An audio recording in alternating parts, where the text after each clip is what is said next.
Hi friends, my name is Jenna. I'm a full-time traveler who practically lives out of a suitcase. As summer heats things up, I'd like to reflect on one of the most amazing winter trips I have ever been on. I traveled to 4 new countries in Central Europe, checking off one of my biggest bucket list items, experiencing the European Christmas markets. Come travel with me as I first visit Budapest, Hungary.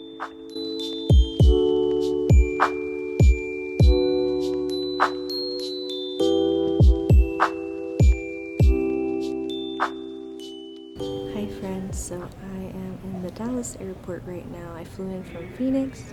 I have 2 more flights to go, so 3 flights in one day, which is crazy. I ended up having overpacked my luggage, so I have to bring my giant fluffy coat with me. Not me looking like an absolute menace to society with my long coat. At least I didn't have to pay $100 for a new check bag. I have a 3.5 hour layover here, and then we are on to London next. I don't have as long of a layover there, which is kind of sad, but I will survive. One day I'll be back to London, I'm sure. Also, the craziest thing about this trip is that I have canceled it 3 times, 3 years in a row. I booked this trip back in 2019. And I had to cancel it because of COVID in 2020. In 2021, they were actually reducing the restrictions to these countries, and I could have gone, but my mother-in-law was getting married, and I was her videographer, and of course I had to be there. I really wanted to be there, so I ended up canceling it myself. And then the 3rd year was last year. I had to cancel it because COVID again, all the restrictions were coming back for some reason. 2019 when I booked it, 2020 I paid for it in full. In 2023 I'm finally going on this trip. It's been on my bucket list for so long, and I can't wait to share this journey with you. I had a really long layover in Dallas. I did not realize the amount of time that I would be waiting because I chose not to eat, and it was such a bad decision. I just walked around the airport the whole time, and by the time I got on the airplane I was absolutely starving. But the Dallas International Terminal is really fun to explore. They even have a 7-Eleven inside. It's interesting for sure. I took a chance and gave up my window seat up front for a middle seat in the back, but it turned out to be the best decision because I got a whole row to myself for the long flight. Even though these flights are semi-claustrophobic and exhausting, there's just something exciting about putting on a movie and getting your little free meal that probably wouldn't be eatable in a normal situation, but it is so delicious when you're on a plane. Seriously, I would not order this in a restaurant, but for some reason, I thought it was a 5-star meal.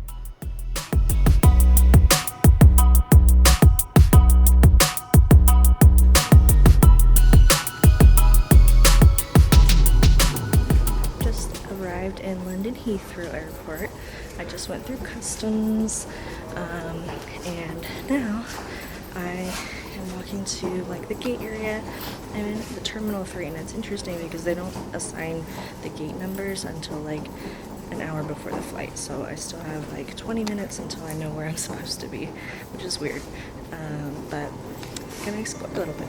London Heathrow is like a literal mall in an airport. It's really cool. First things first, I had to grab some coffee. You know you're in a different country when there's different snacks in the machine.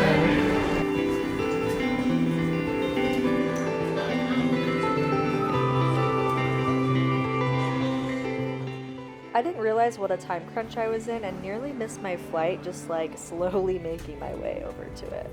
Just got to Hungary. Customs here is way easier than in London.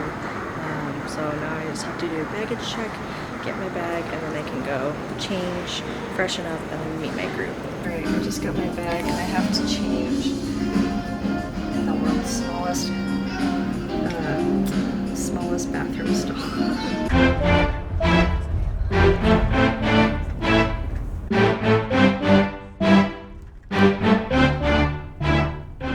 I was immediately impressed by Budapest. There's just so much beautiful architecture here. Our hostel was really nice in the center of town, and the view, honestly, I think my room had the best view.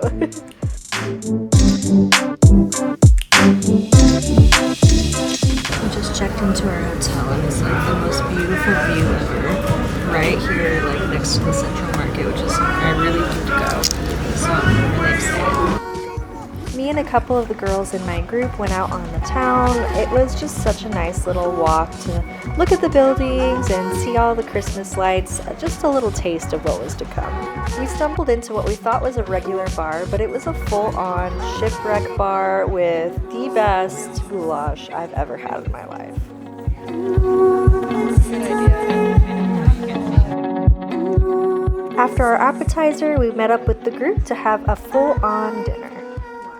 So today has been a whirlwind. I just wanted to say that Hungary so far is beautiful. I feel like it gives me very much New York, London-y vibes at the same time, if that makes any sense at all. We went with the whole group to get dinner and it was pretty good. It's a big group. It's about 35 people in this group, so I haven't met everybody yet, but I have 2 roommates and I also have met like 4 or 5 lovely people that I connected really well with. A lot of nurses on this trip too, which is interesting. So I'm gonna just kind of chill out, plan for tomorrow, and probably go to sleep because I'm exhausted. The next morning, we woke up to snow. I am so glad that this happened because Budapest is just made to be enjoyed in the snow. It is so beautiful, all of the colors against the white of the snow. Got into our bus and a local tour guide kind of just showed us around town, explained what Budapest is like as a civilian, and it was just really interesting to hear the differences between our culture and theirs. Something that really stuck with me as an American woman is that Hungarian citizens can take maternity leave for 6 months with pay. And if they want to extend that leave, they can hold their job for up to 3 years. The heroes shown here might as well be the people who made up those awesome maternity laws. No, but in all seriousness, this square is very interesting, and there's a lot of really interesting architecture around the square that we will visit later.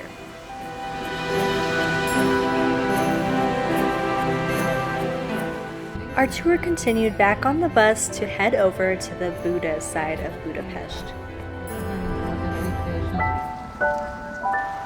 We took a huge incline walk, but it was so worth it for this view.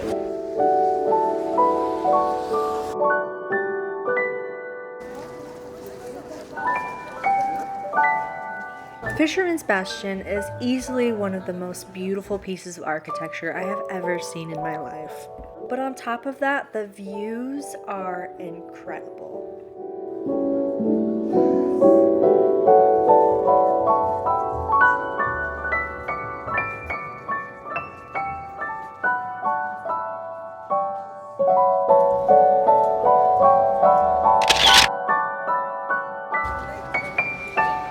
We walked from all the way over there, all the way up the street. Now we're at the Fisherman's Bastion. It's a beautiful church behind me, or in front of me, I mean. And just behind me is like the best view in the city. So this is the Parliament building behind me, which is absolutely gorgeous, and the Danube. Definitely worth a visit for sure. Fisherman's Bastion was my first taste of the many wonderful Christmas markets in Europe. How can I say no to a hot chocolate? Cheers. Cheers!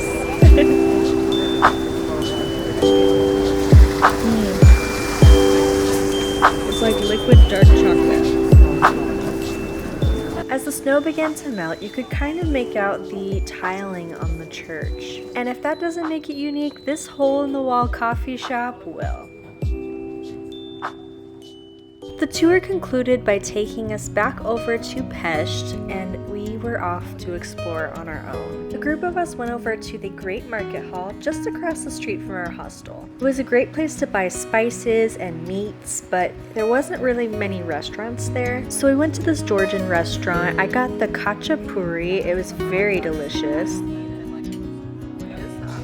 Then a handful of us went over to another Christmas market, but we got distracted by a war museum that ended up just being about guns.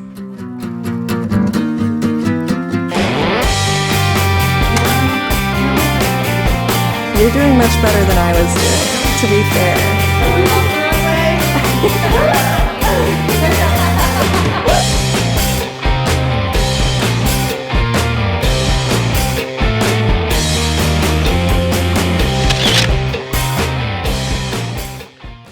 That night, our tour leader Adonis took us on a walk around the city center. We first stopped at the Jewish Quarter, and there is a beautiful synagogue here, one of the biggest in the world.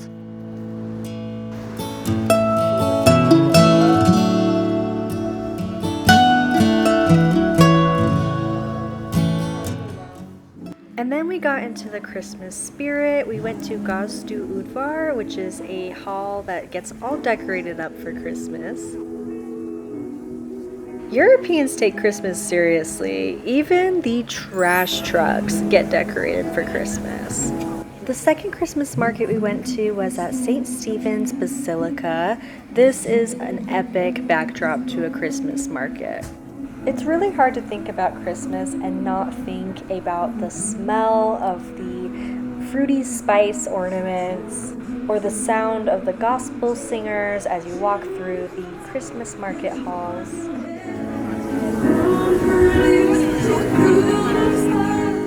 I decided to get a little langosh, which is a fry bread with sausage, onions, cheese, pretty much anything you want on it. And then I grabbed a spot for the show. No, it wasn't anything Disney level, but it was still pretty cool.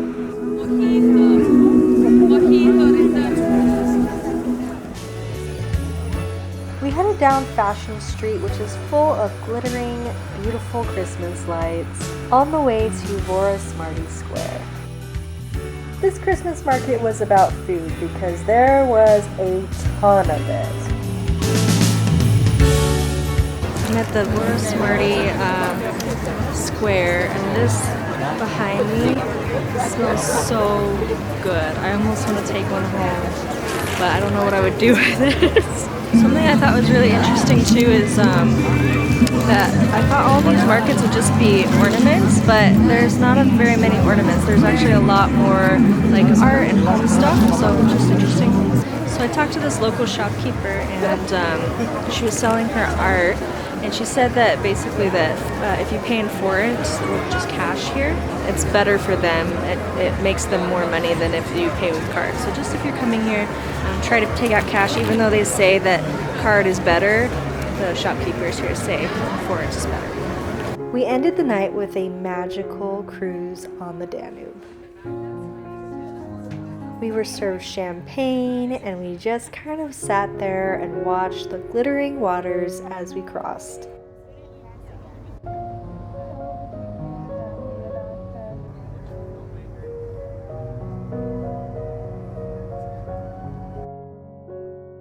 All of the buildings of Budapest are beautiful, but the Parliament building at night is spectacular.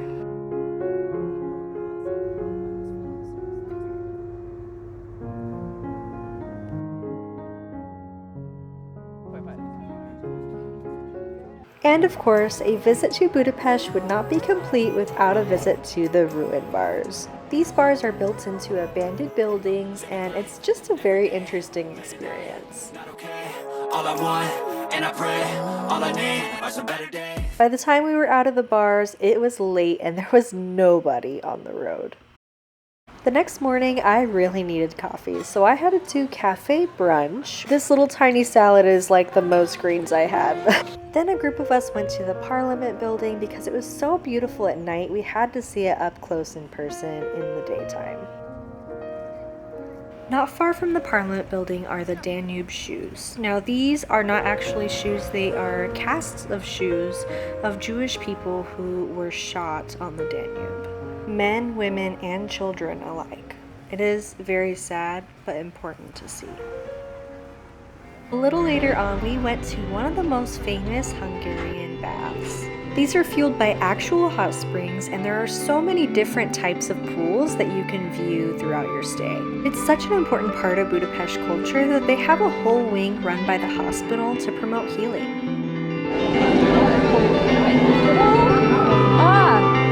I was not expecting that.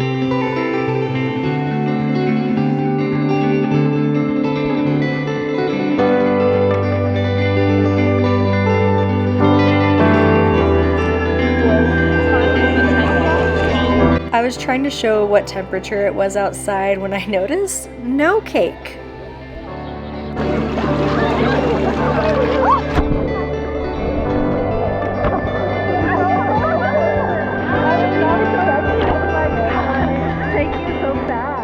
The hardest part was just getting out. But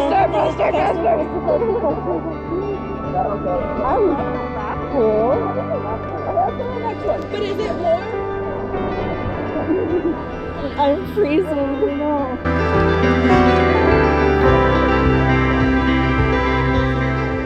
Something really fun is doing the hot and cold therapy, where you go into a sauna for a little bit and then the polar plunge pool. I'm not gonna stay that long.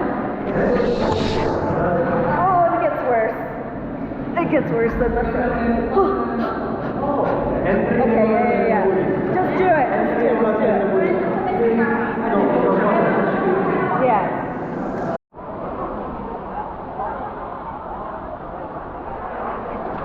Now that we did the polar plunge, it's not as cold.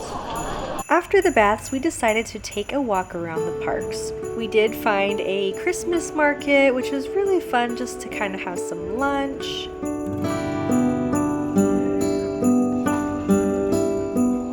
I had beef goulash on potato pancakes and some Bailey's hot chocolate. Hot chalky. And there were so many pastries and desserts that I had to get a little cake.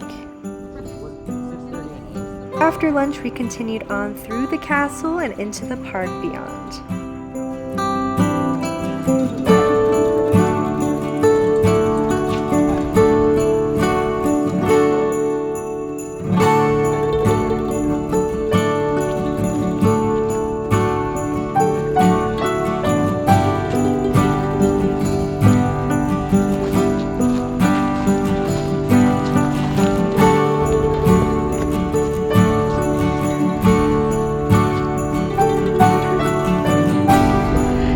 Creepy that you guys just disappear in there.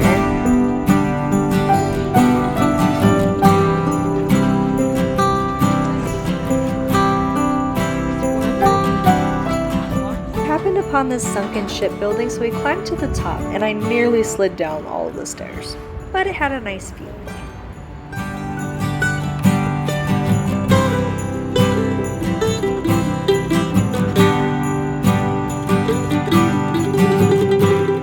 And as the sun set, we prepared for something that wasn't on my bucket list, but should have been: ice skating under the backdrop of a castle.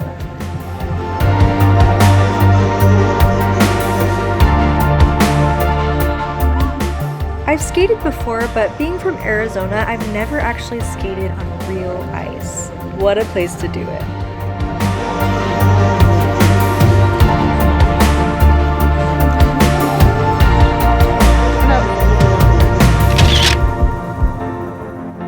I also got to experience another first, the chimney cakes with ice cream.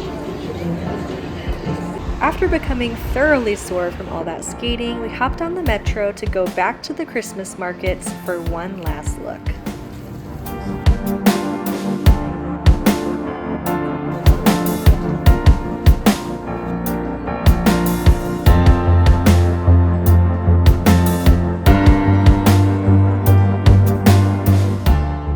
I was so sad that this was our last night in Budapest, even though we had 3 more countries to visit. Budapest, you are unforgettable. Don't forget to subscribe to follow along on the rest of this journey. On our way to Vienna, Austria, we stopped at a country that I had no idea we were even going to, but I am so glad that we visited.